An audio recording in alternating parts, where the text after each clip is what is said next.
Yes, Red Zone TV kwoli webale kubanga ogoberera omukutu guno yona gyosera okubanga gyotulabira kyokola kya mtawana nnyo okubeera ng'otambula no Red Zone TV gw'omupya nga tonaba kubanga osubscribinga kirira wansi awo olaba ekigambo subscribe kikwateko osubscribinge ku channel eno nga bulijjo obeere nga tomisinga nsonga yonna. Nina wano ebigambo by'aba foot soldiers kye bakoze ow'ekitiibwa Mathias Mpuuga Nsamba, a former leader of opposition. Jukira olunaku olwaleero nga bwe nakugambye bw'oba otambudde naffe ku Red Zone TV bino wabitegedde.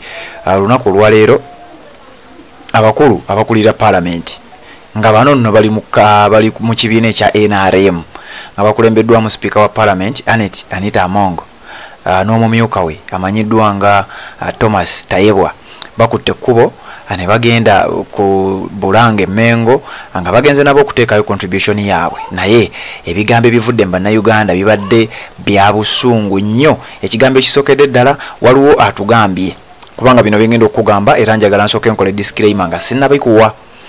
Ebigambo byogenda okuwulira si byaffe nga Red Zone TV, si byange addukanya omukutu guno, wabula bigambo by'abantu ssekinnoomu, ate sijaga nti byaba foot soldiers bokka, wabula bigambo by'abantu ssekinnoomu. Naawe oli wa ddembe, ennamba yaffe tugiteekanga waawo nakati ndowooza nja kugiteekawo, tugiteeka waawo eri public. Naawe tetufuddeeyo oba oli wanzikiriza ki oba oli muwa kikula ki, ojja kuteeka eddoboozi lyo ku WhatsApp namba eyo eri 0756081795.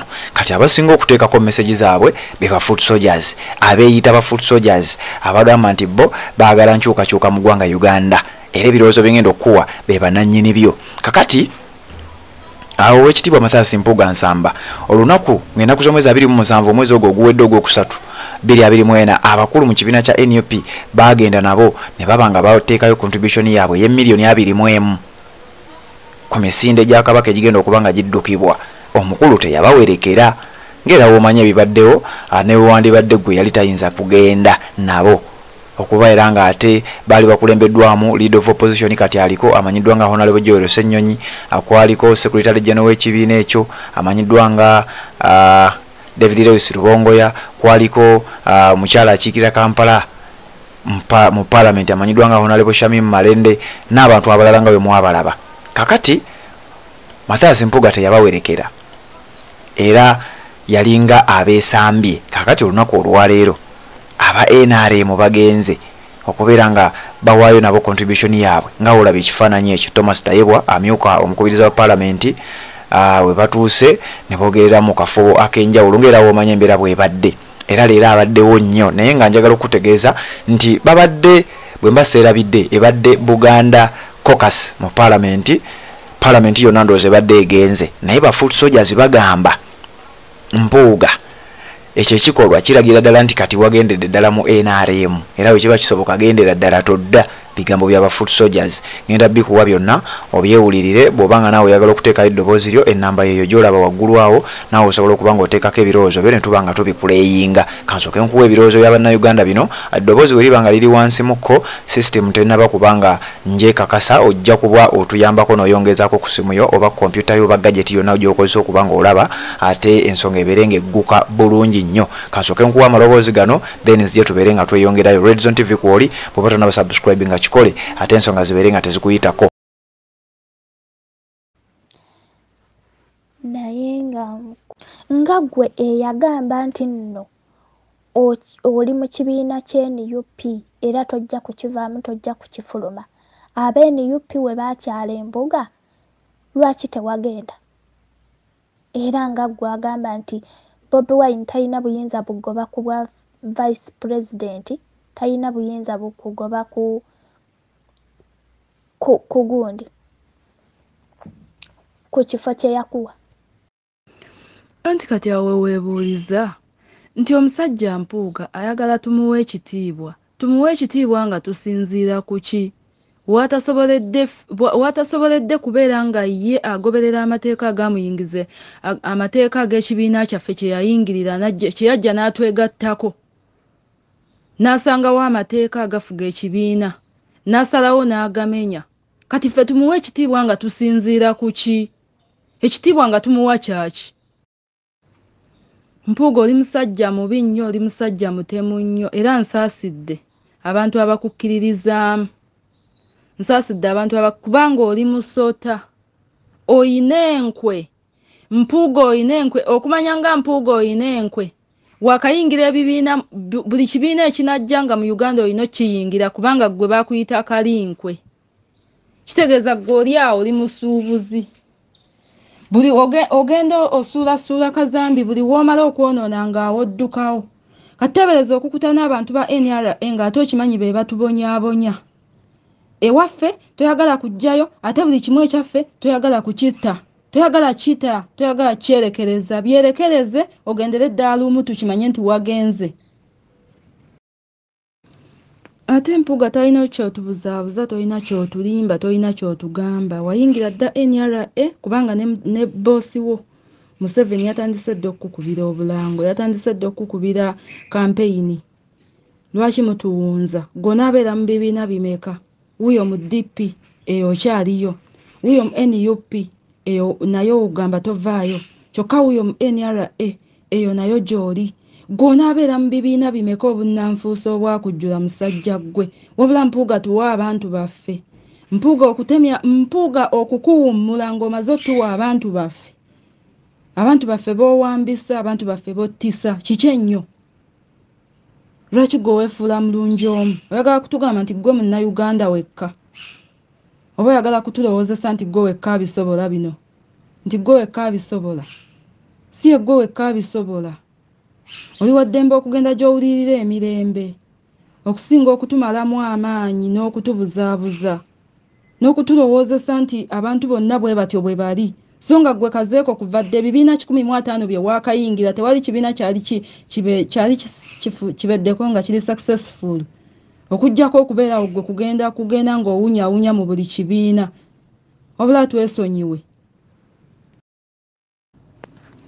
Mpuuga kulawe ejjeemu omwoyo gw'obutamatira mwaka akawalaata bannange abantu bali bubi Mpuuga bw'oba oyagala okumanya nti nno abantu bali bubi gwe funa budde wano wakwata ekkubo n'ogenda ekassanda n'osanga ng'eddwaliro temuli yadde akadagala n'osanga ng'abantu bali bubi abantu basula ku seminti gwe wenna Mpuuga owabeererako loopu ng'okyali mu kibiina kyaffe ekya nuupu owabeererako loopu gwe wennyini wakwata ekkubo n'ogenda ewaffe ekassanda n'osanga ng'abantu bali bubi enfuufu yonna n'ekukuba naye mmwe ebyo bye munyumirwa okulaba temubyogerako wabula gwe oyagala bakuwa obukadde 5 ogenda okukusa akabuto mwaka akawalaata lwaki Mpuuga otwogeza kyogamba gwe atakimanyi nti ewaffe ekassanda abantu basula ku seminti amalwaliro temuli ddagala n'amasomero gennyini ennoni zibula ennoni abasomesa ze bakozesa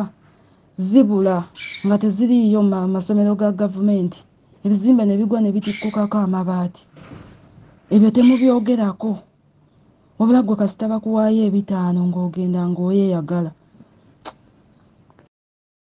anti kati waawo wetugambira nti Mpuuga ono yajja ng'ayina kusanyawo kibiina kyaffe Mpuuga mazima gali nti teyava gye yali lwa nkyukakyuka wabula yajja kusanyawo ekibiina kyaffe naye lwakuba nti baasanga ng'omulembe guno tuli babufu tulabira wala nze bannange sigenda kuva ku bigambo by'omusajja Lumbuye yeemulugunya ku musajja oyo Lumbuye ne bamuyita Kajubi Lumbuye ne bamuyita bati kati nina ekibuzo kye neebuuza aba NUP bwe baayitibwa embuga ewa Ssaabasajja Mpuuga teyagenda ate ng'agamba wa NUP ate ng'agamba tasobola kuva ku bwa kamishona era yalayira ng'agamba nti agenda sigala ku bwa kamishona ng'aweereza nuupu naye nuupu bwe yagenda embuga Mpuuga teyakyala bannange wabula NRA bwegenze alaze nti akoze atya agenda kati awo we wali ekibuuzo lwaki atwesibako n'okutumanyiira n'okutumalako emirembe Mpuuga ono alekulira ave mu kibiina kyaffe yadde yagamba mutasobola kuva mu nuupu ekibiina kye yatandikawo edi ng'otandikawo ekibiina edi ng'okitandikawo it's better you leave our party because this time you show you are right side. Ate bannewe tunayogera nga mugamba bana ba Nuupu bavuma. Bannaye nedda tusaasira ove mu mawulire kubanga gwe wafudde tetukyagala kunyumya ku mulambo. Bana obeera muntu wa kika ki ddala abantu abatubonyabonyezza gwe weeyita owaffe n'oba ng'okukuta nabo ddala muli oba otegeera oba oyina akategeera. Kubanga tosobola okuba oze mu kibiina weeyita nolooya. Nze banne waliwo ebimu byendaba butuufu ne bimbuza amagezi ne binnema n'okutegeera ne mpulira nga butuufu ensi yange nkabya amaziga. Ssebo ow'ekitiibwa so-called Mpuuga lawyer, so-called lawyer. Ddala nawe bw'odda ewakaawo n'otula n'ofumiitiriza mu neeyisaayo bw'otyo bw'olina okweyisa.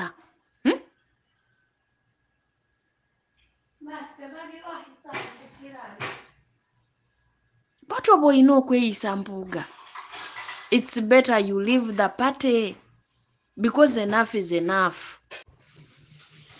Bw'anaavawo nga gamba ate bannange ate biki wano ku Easter ebigambo Mpuuga bye yayogedde Bannayuganda mwabiwulidde bulungi. Yatuuse n'okugamba nti bwe baanagoba nga balaba tafudde bajja kuvayo bategeeze eggwanga. Oyo Mpuuga yajja kusanyawo kibiina kya Nuupu n'okulaba butya bwe basanyaawo pulezidenti waffe Robert Kyagulanyi Ssentamu. Bwegenda ng'owuliriza sitatimenti z'abantu bangi abaava mu DP, njagala muwulirize ku sitatimenti ya Waswa Mufumbiro yatuuse n'abagamba oyo Mpuuga oyo ne bw'abadde ayogera teyabadde Mpuuga, yabadde Anita Monge. Yenna ayogeza maanyi, yenna ayogeza busungu, yenna ayogeza bumalirivu. Ddala Mpuuga ng'olimu omutima gw'ensi yo kiki ekikuleetera okwogeza obumalirivu bw'oyogeza nga butuufu n'ensi weeyimiridde oba ne Uganda engeri gy'etambulamu ogiraba? Ku lulwo Mpuuga comrade yafiiriddwa maama we lwa ddwaliro omutabamu ddagala nga mwezizika obuwumbi bw'essimbi. Era n'osigala ng'okukutane kati nakino kye bagamba nti muyina kye mupanga mmwe Mpuuga mmwe ne gavumenti y'NRM. Assalamu alaikum warahmatullahi wabarakatuh. Alhamdulillah zina ndiyo mulungi kubayi walire ndi mugonvu. Red Zone TV. Nkugaye twayebuuza nga amaanyi bugingo jajja amaanyi agavuma pulezidenti waffe. Omusajja n'avuma pulezidenti waffe okuva ku makya paka kiro. Omusajja n'abeera nga n'ebya Bayibuli yabivaako yadda ku Kyagulanyi. Kumbe Mpuuga yapika. Mpuuga musajja mubi nnyo. Kati Mpuuga weegaanirawo obutemu ate ng'okwatagana ne bugingo omutemu. Mpuuga gozza otemula abantu baffe bonna abali mu makomera bonna gwe wabasibya. Abali mu makomera bonna gwe wabasiba. Ezo ssente Museveni ze yakuwa yakugula kuva mu Nuupu.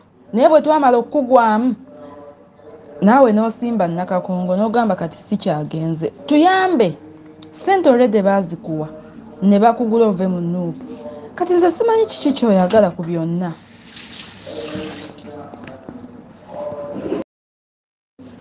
Ate Mpuuga obusiru bw'alina nze simanyi oba yayonka buyonke. Kubanga Mpuuga bwe yabeerera ng'akyali mu Nuupu nga Yeroopu yasayininga etteeka ly'ebisiyaga nga kitegeeza nti ye aliwagira. Simanyi bw'ogamba muntu nti awagira ebisiyaga nga musajja wattu si yali mu State House, si yali mu Parliament. Gwe nga Mpuuga ali mu Parliament biseera ebyo ng'okyali mu Nuupu nga tonnavaamu. Gwe wasayininga etteeka eryo ery'ebisiyaga gwe ng'okyali Yeroopu. Kitegeeza obiwagira era obirya. Kati bwe wabijja mu DP n'osalawo jjeeno otwasamireko ng'obireeta ewaffe. Ssebo ebisiyaga byo bizzeeyo mu DP era watuyambye n'obizzaayo. Assalamu alaikum warahmatullahi wabarakatuh.